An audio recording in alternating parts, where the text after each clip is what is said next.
Hello friends, welcome to Rajarekha's world. आज आपण जाणार आहोत नाशिक जिल्ह्यातील मोहाडी या गावी। नाशिकपासून 25 किलोमीटरच्या अंतरावर असलेले मोहाडी गाव प्रचंड प्रमाणात मोहाची झाडं असल्यामुळे या गावाला मोहाडी हे नाव पडलं।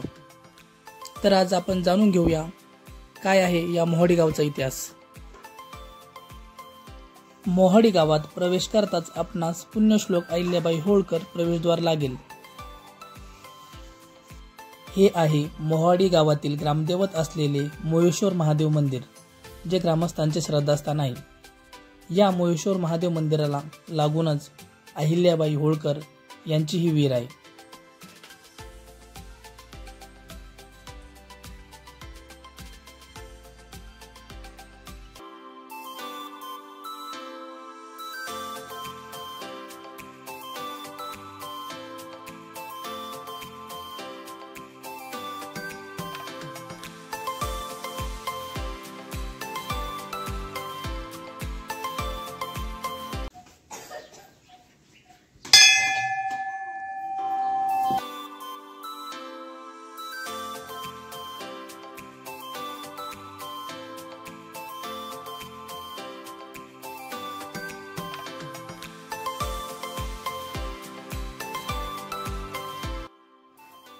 पुण्यश्लोक अहिल्याबाई होळकर यांनी बांधलेली ही विहीर 17व्या शतकातील आहे।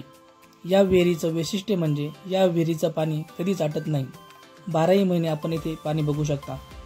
पूर्वीच्या काळातील दगडी बांधकामातील ही विहीर आहे। या विहिरीला दोन्ही बाजूने दरवाजे आहेत व बाजूने संरक्षित अशी जाळी लावली आहे, तर दोन्ही साईडनी पायऱ्या आहेत। विहिरीच्या भिंतींवर अनेक देवदेवतांच्या मूर्त्या आहेत।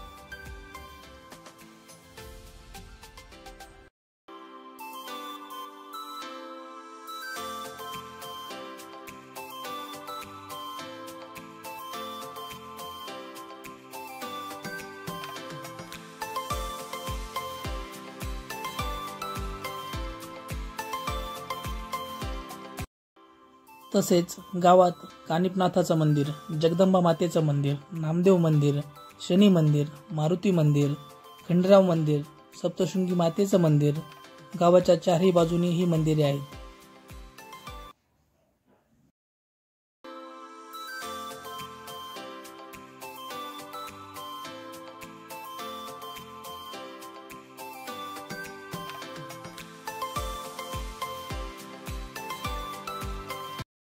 यानंतर आपण बघणार आहोत येथून जवळच असलेलं मोहोड मल्लाचं मंदिर। चला तर बघूया कसं आहे ते मंदिर। ग्रामदेवत मोहोड मल्लाचं ही मंदिर आपणास बघाव्यास मिळतं। या मंदिराचे खांब हे मोहाच्या झाडापासून बनलेले आहे। मोहोड मल्ल हे कालभैरवाचं स्वरूप मानलं जातं। शिवलिंग रूपी मूर्ती व त्यावर मोहोड मल्लाचा मुखवटा व त्यावर सुंदर अशी वस्त्र मनमोहक आहे। गावाच्या मध्यभागी असलेला हा सोमवंशी वाडा इतिहासकालीन आहे। या वाड्याची भिंत इतकी भक्कम व मोठी होती की या भिंतीवरून एकेकाळी टांगा चालायचा। यावरून तुम्ही अंदाज लावू शकता की भिंत किती मजबूत असेल। वाड्याचा हा दरवाजा बघून कळतं की हा वाडा किती भव्य असेल। वाड्याचा दरवाजा अजूनही शाबूत आहे, पण आता काळाच्या ओघात हा वाडा खराब अवस्थेत आहे।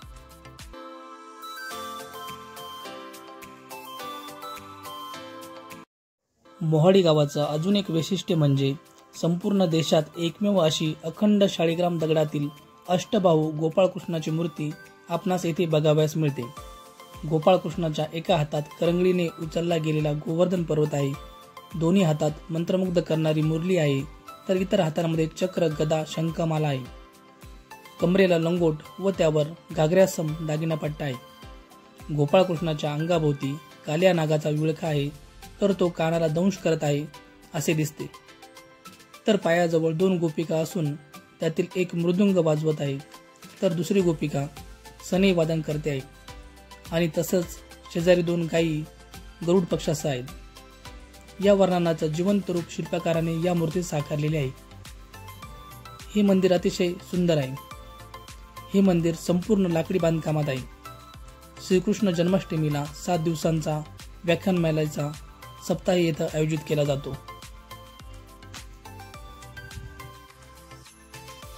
मित्रांनो, कसा वाटला व्हिडिओ आम्हाला नक्की कळवा आणि आपला चॅनल राजा रेखार्ड्स वर्ल्डला सबस्क्राईब करायला विसरू नका. थँक्यू.